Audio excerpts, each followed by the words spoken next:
राधे राधे सभी प्रभु प्रेमियों को मेरा प्यार भरा राधे राधे। हम इस वीडियो में चर्चा करेंगे एकादशी व्रत की, जो 30 तारीख को आ रही है, जिसका नाम है अजा एकादशी।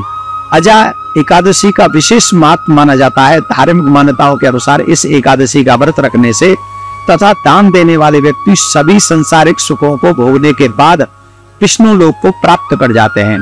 भाद्रपद कृष्ण पक्ष में पड़ने वाली यह एकादशी समस्त पापों का नाश करने वाली तथा अश्वमेध यज्ञ के बराबर फल देने वाली मानी जाती है। इस दिन विधि विधान के साथ भगवान विष्णु की पूजा करना चाहिए। इस एकादशी के बारे में बताते हुए भगवान श्री कृष्ण ने युधिष्ठिर से कहा था, अजा एकादशी पर व्रत रखकर विधि विधान से पूजा करने से व्यक्ति अपने सभी पापों से मुक्ति पा लेता है और मोक्ष की प्राप्ति कर सकता है। इसीलिए इस दिन इस व्रत को रखकर पूरे मन के साथ भगवान नारायण की आराधना करनी चाहिए और इसका बहुत खास महत्व है।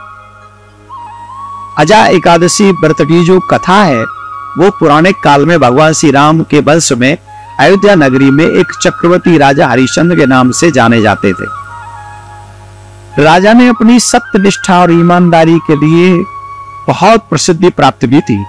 एक बार देवताओं ने इनकी परीक्षा लेने की योजना बनाई। राजा ने स्वप्न में देखा कि ऋषि विश्वामित्र को उन्होंने अपना राजपाट सप्तान दे दिया है। सुबह विश्वामित्र वास्तव में उनके द्वार पर आकर बैठ गए और कहने लगे, तुमने स्वप्न में मुझे अपना राजदान दिया है, तो बताओ राजा तुम्हारा क्या प्रोग्राम है। तुम्हारी सत्यनिष्ठ व्रत का जो पालन करते हुए संपूर्ण राज्य को विश्वामित्र जी को एक क्षण में सौंप दिया। दान देने के लिए दक्षिणा चुकाने हेतु राजा हरिश्चंद्र को पूर्व जन्म के कर्म के फल को कारण पत्नी, बेटा एवं खुद को बेचना पड़ा। हरिश्चंद्र को एक सेवक के यहाँ अपने आप को बेच दिया था। शमशान भूमि में लोगों के दाह संस्कार का वो कर चुका कर लाते थे। वह स्वयं एक चांडाल का दास बन गया था।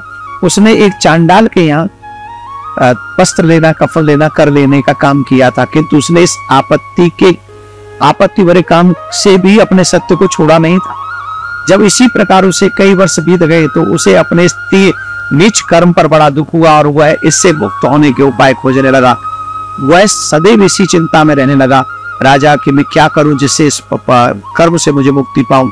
एक बार की बात है, वो इसी चिंता में बैठा हुआ था कि गौतम ऋषि उनके पास में पहुंचे और हरिश्चंद्र ने उन्हें प्रणाम किया और अपनी दुख भरी कथा उनको सुनाने लगे।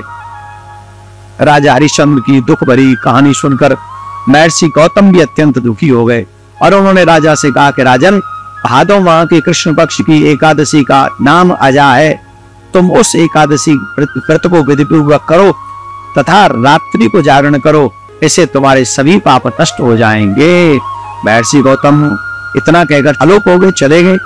अजा नाम की एकादशी आने पर राजा हरिश्चंद्र ने महर्षि के वचनों के अनुसार विधि पूर्वक उपवास किया, व्रत किया, जागरण किया रात्रि में। इस व्रत के प्रभाव से राजा के सभी पाप नष्ट हो गए और उस समय स्वर्ग में नगाड़े बजने लगे तथा पुष्प की वर्षा होने लगी और उन्होंने अपने सामने ब्रह्मा, विष्णु, महेश तथा देवेंद्र आदि देवताओं को खड़ा पाया। उन्होंने अपने मृतक पुत्र को जीवित तथा अपनी पत्नी को राजसी वस्त्र तथा आभूषणों से परिपूर्ण देखा। व्रत के प्रभाव से राजा को पुनः अपने राज्य की प्राप्ति हुई। वास्तव में एक ऋषि ने राजा की परीक्षा लेने के लिए ही ये सब कौतुक किया था, परंतु अजा एकादशी के व्रत के प्रभाव से ऋषि द्वारा रची गई सारी माया समाप्त हो गई और अंत में हरिश्चंद्र ने अपने परिवार सहित स्वर्ग लोक के लिए प्रस्थान किया। हे राजन, यह सब अजा एकादशी के व्रत का प्रभाव था। जो मनुष्य इस उपवास को करता है, विधि विधान पूर्वक करता है तथा रात्रि में जागरण करते हैं, उनके सभी पाप नष्ट हो जाते हैं और अंत में वे स्वर्ग को प्राप्त करते हैं। इस एकादशी व्रत की कथा श्रवण मात्र से ही अश्वमेध यज्ञ का फल प्राप्त हो जाता है।